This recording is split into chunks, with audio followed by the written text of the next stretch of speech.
وہ غصے سے بے حال ہوتی ہوئی بیڈ سے اترنا ہی چاہ رہی تھی کہ نوفل نے سرد سے آگے بڑھ کر اسے سہارا دے کر گرنے سے بچاتے ہوئے سنجیدگی سے کہا، میں اپنی صفائی میں ایک لفظ بھی کہنا اپنی توہین سمجھتا ہوں، لیکن اتنا ضرور کہوں گا، میں مقابلہ ہمیشہ برابری کی بنیاد پہ کرتا ہوں۔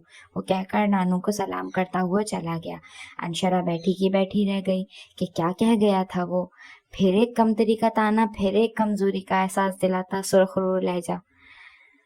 میں کہتی ہوں سچ مچ میں تمہارا دماغ خراب ہو گیا ہے، کیوں منہ لگ رہی تھی اس کے؟ جانتی بھی ہو لاکھوں روپے خرچ کر رہا ہے وہ تم پر، یہ شاہانہ کمرہ اور ٹھاٹ باٹ اسی کی مرہون منت ہے۔ اس کے جاتے ہی نانو کا پارا ہائی ڈگری کے کراس کرنے لگا۔ دیگر اسٹاف کو چھوڑ کر ڈاکٹرز جو کسی کو ایک نظر ڈھنگ سے نہیں دیکھتے، ہمیں پاؤں کی جوتی سمجھتے ہیں، ہمارے پاؤں کی جوتی بنے ہوئے ہیں، ایک حکم پر سر کے بل چڑھ کر آتے ہیں۔ ہمارے کھانے کی ہر چیز یہاں کی سب سے مہنگے ہوٹل سے آتی ہے۔ نانو، میرا ایکسیڈنٹ آپ کے لیے بڑی لاٹری ثابت ہوا ہے، وہ بھی لاکھوں کی۔ تمہاری باتیں ایسی ہوتی ہیں دل جلانے والی۔ آپ کو میری تکلیف کا بالکل بھی احساس نہیں ہے۔ میں یہاں کئی دنوں سے پڑی ہوں معذور بن کر، اور آپ کو یہاں ملکہ بن کر رہنا اچھا لگ رہا ہے۔ خود اپنی حرکتوں سے تم نے یہ معذوری پالی ہے۔ کیوں بنا بتائے گھر سے نکلی تھی؟ نہ گھر سے نکلتی اور نہ یہ انجام ہوتا تمہارا۔ وہ کٹھور پن سے بولی۔ آپ گھر پر موجود ہوتی تو آپ کو بتا کر جاتی نا۔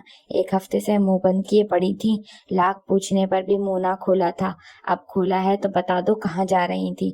عاقفہ کے گھر، اس کے ماما پاپا سے معافی مانگنے، جو آپ ان کی بے عزتی کر کے آئی تھی۔ آپ کی اس حرکت نے مجھے پاگل کر دیا تھا، بے سکون ہو گئی تھی میں۔ بارش اتنی شدت سے برسے گی اس کا گمان بھی نہ تھا۔ تایا جان کی کال کے بعد وہ چند لمحے بیٹھتا سوچتا رہا کہ کیا کرے۔ تایا کا اس کی ذات پر حد سے زیادہ اعتماد اسے کبھی کبھی ایک اذیت بھرے امتحان میں ڈال دیا کرتا تھا، اسی طرح جیسے ابھی وہ دل میں ہونے کے باوجود انہیں انکار نہ کر سکا۔ کچھ رشتے تاوان مانگتے ہیں اور وہ تاوان ادا کرنے میں ہی رشتوں کی بقا ہوتی ہے۔ وہ جنید کے ساتھ آفس سے نکلا، باہر چھاجوں چھاج مینا برس رہا تھا۔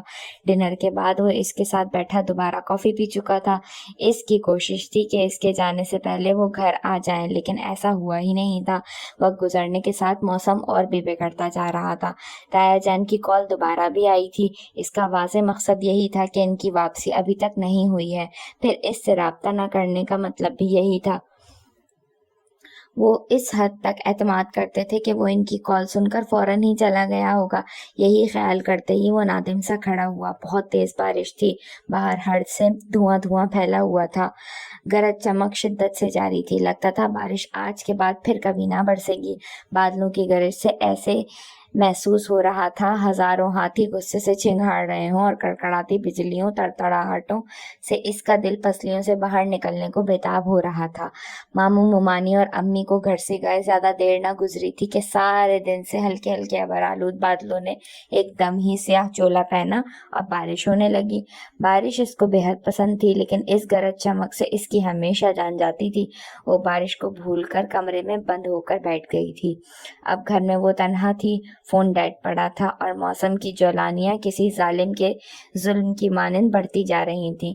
کچن کے کاموں سے فارغ ہو کر اس نے نماز عشاء ادا کی، ان لوگوں کے جلدی گھر آنے اور گرج چمک ختم ہونے کی دعا کی تھی۔ آج بوا بھی ان کے ساتھ گئی تھی، ورنہ عموماً وہ اسے تنہا نہیں چھوڑتی تھی۔ صابرہ خالہ سے ان کی بھی بے حد دوستی تھی۔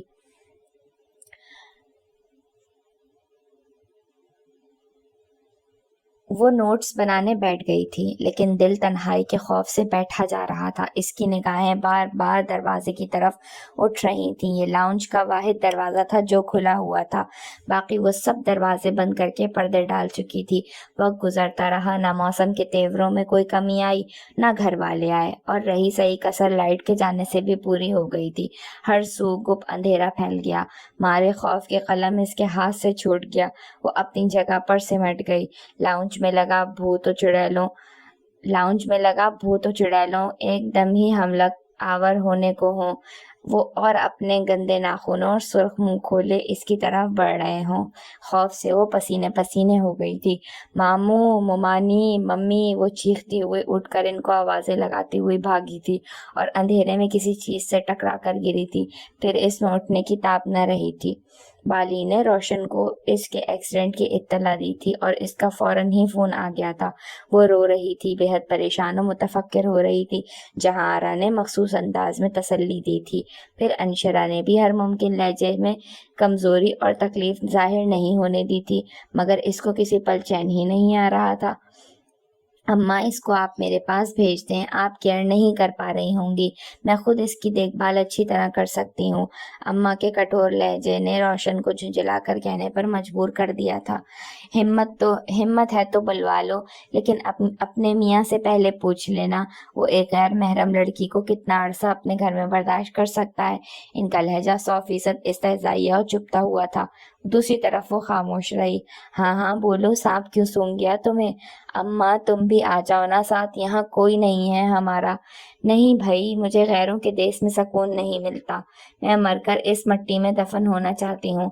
خیر ان باتوں کو چھوڑ اور میری بات ذرا دھیان سے سنو۔ ان کا لہجہ پل بھر میں بدلا تھا۔ بالی اور انشرا کو باتوں میں مگن دیکھ کر وہ ٹہلتی ہوئی گیلری میں آ گئیں۔ کوئی خاص بات ہے اماں؟ ہاں خاص ہی ہے، جن لڑکوں کی گاڑی سے انشی کا ایکسیڈنٹ ہوا ہے وہ بڑے ہی دولت مند لوگ ہیں، وہ اپنی غلطی پر شرمندہ ہیں اور ازالے کے لیے پیسہ پانی کی طرح بہا رہے ہیں۔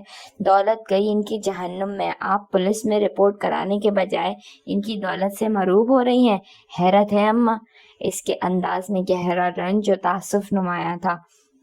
لو، چھوٹے میاں تو چھوٹے میاں، بڑے میاں بھی سبحان اللہ، وہ مشتعل ہوئیں۔ دولت کی آپ کو کبھی کمی نہیں رہی، پھر آپ کیوں دوسروں کی دولت کے گن گا رہی ہیں؟ میں کہتی ہوں ابھی وقت نہیں گزرا آپ کا ان کا پیسہ ان کے منہ پر مار کر ان کو ان کے کیے کی سزا دلوائیں۔ ارے بس بیٹھی رہو، آئی بڑی مجھے مشورہ دینے والی۔ وہ لوگ کوئی ایسے ویسے نہیں ہیں، چہرے سے ہی کسی بڑے اونچے خاندان کے فرد لگ رہے ہیں، بلکہ ان میں سے ایک تو بڑا ہی مغرور اور بد دماغ لگتا ہے۔ مجال ہے کبھی ایک بار ہی سیدھے منہ بات کی ہو۔ اصل میں پیسہ سارا اس کے ہاتھ میں ہی ہے، وہی سارے بل وغیرہ بھرتا ہے، دوسرا تو باتیں بنانے میں ماہر ہے۔ تم کیا چاہتی ہو اماں؟ وہ اکتا کر گویا ہوئی۔ انشی کو سمجھاؤ تم، وہ تمہاری بات مانتی ہے، آج بھی وہ اس لڑکے سے لڑی ہے جس کے ہاتھ میں پیسہ ہے، نوفل نام ہے اس کا۔ انشی نے بالکل ٹھیک کیا، ایسے لوگوں کے ساتھ یہی رویہ اختیار کرنا چاہیے جو سڑک کو اپنی جاگیر سمجھ کے گاڑیاں دوڑاتے ہیں۔ دھت تیری کی، تم اس کو کیا سمجھاؤ گی؟ پہلے اپنے اندر سمجھداری پیدا کرو۔ بالوں میں چاندی اتر آئی ہے مگر عقل بچکانا ہی ہے۔ ان کا انداز ایسا تھا کہ روشن ان کے سامنے ہوتے تو گدی سے پکڑ کر 2 تھپڑ لگاتی، اب دانت پیس کر رہ گئی تھی۔ اچھا، اب انشی کے الٹے سیدھے کان بھرنے کی ضرورت نہیں ہے، ایک وہ پہلے ہی کیا کم بگڑی ہوئی ہے۔ اماں آپ کو بھی کسی دولت سے مروب ہونے کی ضرورت نہیں ہے، اور نہ ہی ان سے آپ کو کوئی بل ادا کروانے کی ضرورت ہے، میں کل ہی آپ کے اکاؤنٹ میں خطیر رقم ٹرانسفر کروا دوں گی۔ روشن کے لہجے میں خودداری و انا موجود تھی۔ ارے بس بس، اپنا پیسہ اپنے پاس رکھو، آئی بڑی پیسے والی۔ بات نہ بنتے دیکھ کر ان کو غصہ اود کر آیا تھا۔ ان کا پیسہ لینا ہمارا حق ہے، انہوں نے میری بچی کو زخمی کیا ہے۔ گہری تاریکی نے اس کا گھر میں استقبال کیا تھا۔ اس گرجتے برستے ماحول میں گھر اندھیرے میں ڈوبا کسی بھوت بنگلے کا منظر پیش کر رہا تھا۔ وہ کار پورچ میں کھڑی کر کے بارش سے بچتا بچاتا اندر داخل ہوا تھا۔ وہ اسے کہیں دکھائی نہ دی تھی، کہاں چلی گئی؟ کچن، گیلری، روم، قرض، ہر جگہ وہ اسے دیکھ کر آیا تھا۔ اس کے سیل فون میں بیٹری بھی لو ہو گئی تھی۔ اس کے قدم لاؤنج کی طرف اٹھنے لگے تھے اور وہاں قدم رکھتے ہی بجلی بہت زور سے چمکی تھی۔ اس کی روشنی سے پورا لاؤنج روشن ہو کر رہ گیا تھا۔ اس روشنی نے ایسا منظر پیش کیا تھا کہ وہ لمحے بھر کو حیرانی سے ساکت ہو کر رہ گیا تھا۔ وہ دیوار سے لگی گھٹنوں میں منہ چھپائے بیٹھی تھی، دونوں ہاتھ سختی سے کانوں پر رکھے ہوئے تھے۔ اس کا وجود برگ نازک کی مانند کانپ رہا تھا، شاید وہ رو رہی تھی۔ پوری شدت کے ساتھ ہچکیوں سے پورا وجود لرز رہا تھا۔ سودا گھر پر تنہا ہے، موسم ایک دم ہی بگڑ گیا ہے، وہ بجلی کڑکنے سے بے حد ڈر جاتی ہے، تم فوراً گھر چلے جاؤ۔ تایا کے الفاظ اس کی سماعتوں میں گونجنے لگے تھے۔ وہ ان کو انکار نہ کر سکا تھا، مگر دل میں چھپی نفرت و لا تعلقی کے باعث فوراً گھر آنے کے بجائے خوب وقت گزار کر آیا تھا، اور یہاں اس کی حالت دیکھ کر اس کے اندر کا انسان دل کھول کر شرمندہ ہوا تھا۔ جب ضمیر زندہ ہو تو غلطیوں کا محاسبہ کرنے پر وقت ضائع نہیں کرتا۔ وہ ششدر کھڑا تھا، کوئی اس شدت سے اس موسم سے خوفزدہ بھی ہو سکتا ہے، یہ اس کے وہم و گمان میں نہ تھا۔ مائدہ بھی اس کی ہم عمر تھی، لیکن وہ کبھی بھی ایسے کسی موسم سے نہ ڈری تھی۔ تایا کی جلد گھر پہنچنے کی تائید و فکر مندی سب کی توجہ اپنی طرف مبذول کرنے کے لیے ڈرامے بازی لگ رہی تھی سودا کی، مگر اب اس کا حال دیکھ کر وہ اپنی سوچ پر ہی شرمندہ ہو رہا تھا۔ بجلی چمک کر ختم ہوئی تو پھر ہر سو اندھیرا تھا اور باہر سے آتی طوفانی بارش کی خوفناک آوازیں تھیں۔ سودا نامعلوم کتنے عرصے بعد یہ نام اس کے ہونٹوں پر آیا تھا۔ ایک تو اس نے پکارا دھیمے سے تھا، دوسرا بارش کا بے ہنگم شور، اور وہ کانوں پر سختی سے ہاتھ رکھے منہ گھٹنوں میں چھپائے بیٹھی تھی۔ سودا، وہ اس کے قریب گھٹنوں کے بل بیٹھا ہوا بولا، لیکن جواب ندارت وہ کسی مجسمے کی مانند اسی انداز میں بیٹھی رہی۔ سودا، واٹس اپ؟ اس نے اس کے سر پر دھیرے سے ہاتھ رکھا۔ اس نے میکان کی انداز میں سر اٹھایا تھا، وہ اس کی طرف دیکھ رہا تھا۔ کیا ہوا؟ اس طرح کیوں بیٹھی ہو یہاں پر؟ بے حد نرم لہجہ تھا اس کی، غزال آنکھوں میں عجیب خوف تھا، چہرہ آنسوؤں سے بھیگا ہوا تھا۔ زید نے موبائل کی ٹارچ آن کی۔ بھیگا چہرہ جس پر آنسوؤں کی رمجھم ابھی بھی رواں تھی، سرخ ناک، بھیگی پلکوں والی بھیگی آنکھیں خوف و دہشت سے سہمی ہوئی تھیں۔ پہلی بار اس کو بے حد قریب سے دیکھا تھا اور وہ بہت اجنبی لگی تھی، ایسے ہی گویا صحرا میں کوئی پراسرار سا سنہری جھرنا گر رہا ہو۔ دل بہت ناآشنا احساس سے دوچار ہوا تھا۔ سودا اس کے احساسات سے بے خبر، بے ساختہ چہرہ ہاتھوں میں چھپا کر رونے لگی۔ گزرے چند گھنٹے اس کی ساری زندگی پر بھاری تھے۔ حد ہوتی ہے نالائقی کی بھی، بارش سے بھی کوئی ڈرا جاتا ہے؟ وہ کھڑا ہوتا ہوا نرم لہجے میں کہہ رہا تھا۔ ہری اب کینڈلز جلاؤ، کھانا نہیں لگانا، میں کھا کر آیا ہوں۔ وہ جاتے جاتے گویا ہوا۔ کافی لاتی ہوں آپ کے لیے۔ جس کی موجودگی سے ہمیشہ خائف رکھتی تھی، اب وہی ڈھارس کا باعث تھا۔ پھر اس کا رویہ بھی بہتر تھا۔ نہیں، وہ بھی پی کر آیا ہوں، کسی چیز کی ضرورت نہیں ہے، وہ کہہ کر وہاں سے چلا گیا۔ سودا نے جلدی جلدی سائڈ کارنر سے کینڈل اسٹینڈ نکالا جس میں موم بتیاں پہلے سے لگی ہوئی تھی، قریب ہی لائٹر بھی موجود تھا۔ یہ سب بوا کی سلیقہ مندی تھی۔ موسم کے خیال سے وہ انتظام کر کے گئی تھیں، کیونکہ یہاں لائٹ ایسے موسم میں ہی فیل ہوتی تھی۔ عام دنوں میں لوڈ شیڈنگ کا تصور بھی نہ تھا، اس وجہ سے یہاں یو پی ایس اور جنریٹر کی ضرورت محسوس نہیں ہوتی تھی۔ پھپھو اور تائی جا رہی تھیں تو بوا کو جانے کی کیا ضرورت تھی؟ ان کو تو یہاں رکنا چاہیے تھا۔ بعض دفعہ بہت ہی چیپ فیصلے ہوتے ہیں گھر میں۔ کچھ دیر بعد وہ کمبل تکیا اور کوئی ناول اٹھائے وہاں آ کر گویا ہوا۔ وہ خاموش رہی، کیا جواب دیتی؟ تھوڑی دیر قبل جو لہجے میں نرمی تھی وہ غائب ہو چکی تھی، لہجے میں غصہ اور جھجھلاہٹ نمایاں تھی۔ مسلسل بارش ہو رہی ہے، وہ لوگ اب صبح ہی آئیں گے، رات زیادہ ہو گئی ہے، تم اپنے روم میں جاؤ، میں لاؤنج میں ہوں۔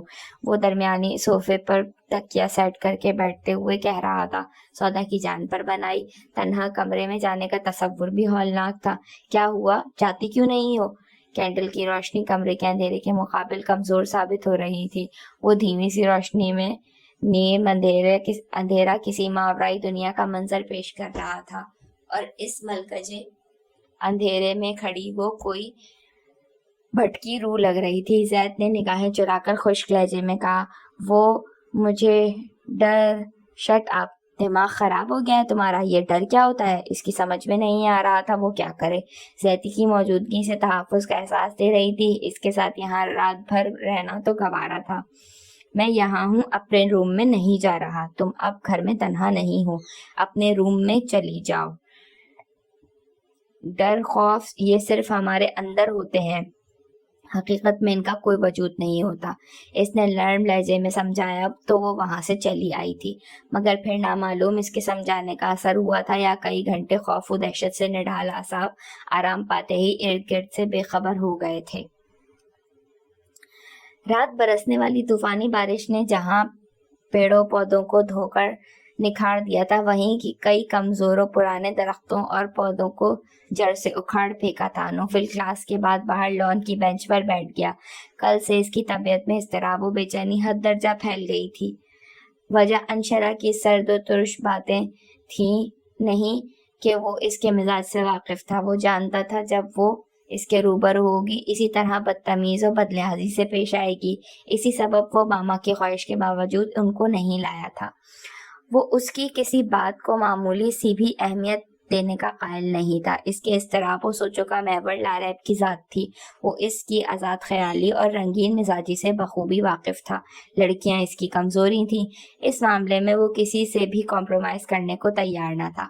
پہلے دن ہاسپٹل میں اس نے اسے سختی سے وہاں کا دوبارہ رخ کرنے کو منع کیا تھا اور خود مطمئن ہو گیا تھا کہ وہ جانتا تھا اس کی بات وہ کبھی بھی رد نہیں کرتا۔ گھر کے تمام افراد میں وہ اس کے زیادہ قریب تھا۔ وہ ہر بات اس سے شیئر کرتا تھا، لیکن کل اس کو وہاں دیکھ کر اسے سمجھنے میں دیر نہ لگی کہ اس کی وعدہ خلافی کی وجہ بیڈ پر سوتی انشرا تھی، کیونکہ اس سے مختصر سی گفتگو کے دوران گاہے بگاہے بے ساختہ اس کی نگاہیں انشرا کے چہرے پر ٹھہر جا رہی تھیں۔ وہ شکاری تھا اور اس کی آنکھوں میں وہی چمک تھی جو کئی معصوم لڑکیوں کی زندگی ویران کر چکی تھی۔ وہ یہ سوچ کر پریشان ہو رہا تھا کہ کس طرح انشرا کی حفاظت کی جائے۔ وہ لاکھ ناپسند سہی، مگر اس کی حمیت اجازت نہیں دیتی تھی کہ کوئی لڑکی اس کے سامنے برباد ہو جائے۔ لاریب کی غلط بیانی و وعدہ خلافی اس امر کی گواہ تھی کہ وہ اپنی حرکتوں سے باز نہیں آئے گا۔ وہ اس کھیل کا ماہر کھلاڑی بن چکا تھا۔ بابر جو کیفے سے کافی لینے گیا تھا وہ دور سے دیکھتا آ رہا تھا۔ نوفل کسی گہری سوچ میں گم ہے۔ قریب آ کر گویا ہوا، کیا پرابلم ہے؟ دور سے دیکھتا آ رہا ہوں، کسی گہری سوچ میں اس طرح گم ہو کہ ارد گرد کا ہوش ہی نہیں ہے۔ وہ کافی کا مگ دیتا ہوا بولا، کچھ خاص نہیں۔ اس نے سنجیدگی سے کہتے ہوئے بھاپ اڑاتی کافی کا سپ لیا۔ اف، اتنی گرمی میں کافی پی رہے ہو تم؟ وہ متعجب ہوا۔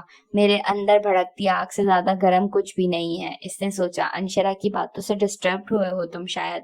مائی فٹ، ایسے لوگوں کی اور ان کی باتوں کو کوئی امپورٹنس نہیں دیتا میں۔ وہ استہزائیہ انداز میں گویا ہوا۔ پھر کوئی بات تو ہے جس سے تم ڈسٹرب ہو؟ کوئی ایسی بات ہے کیا جو مجھ سے بھی شیئر نہیں کی جا سکتی؟ وہ اس کے وجیح چہرے کی طرف دیکھتا ہوا سنجیدگی سے استفسار کرنے لگا۔ ہاں، ہوتی ہیں کچھ باتیں ایسی جو آدمی کو اپنی پرچھائی سے بھی چھپانی پڑتی ہیں۔ بلا شبہ تم میرے بہترین اور قابل فخر دوست ہو، لیکن میں تمہیں لاریب کے بارے میں نہیں بتا سکتا۔ یہاں میرے خاندان اور اس کی عزت کا سوال ہے۔ اس کی کہانیاں ہم ایک دوسرے سے چھپاتے ہیں، میں تمہیں کیسے بتا سکتا ہوں؟ عزت ایک بار نیلام ہو جائے تو پھر کسی قیمت دوبارہ خریدی نہیں جا سکتی۔ زندگی، موت، عزت ایک بار ہی ملتی ہے۔ نوفل، تم ٹھیک ہو نا؟ اس کی طویل خاموشی پر وہ گڑبڑا کر بولا، آئی ایم آل رائٹ۔ اس نے مگ ہونٹوں سے لگایا۔ بہت عجیب ہو یار، پریشان بھی ہو اور گریز بھی کر رہے ہو۔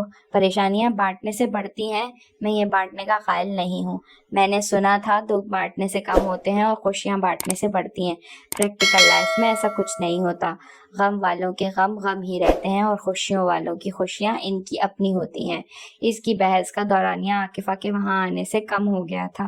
نوفل بھائی، آپ سے ایک بات کرنی ہے، کیا آپ فری ہیں؟ عاکفہ نے وہاں آ کر آہستگی سے دریافت کیا۔ ارے، ابھی تک آپ کو یہ بات معلوم نہیں ہوئی؟ جی، کون سی بات؟ نوفل صاحب کسی لڑکی سے فری نہیں ہوتے ہیں کبھی بھی، لیکن میں صرف لڑکی نہیں، ان کی بہن بھی ہوں، اور بہنیں ہمیشہ بھائیوں سے فری ہوا کرتی ہیں، یہ میرا حق ہے۔ کیوں نوفل بھائی؟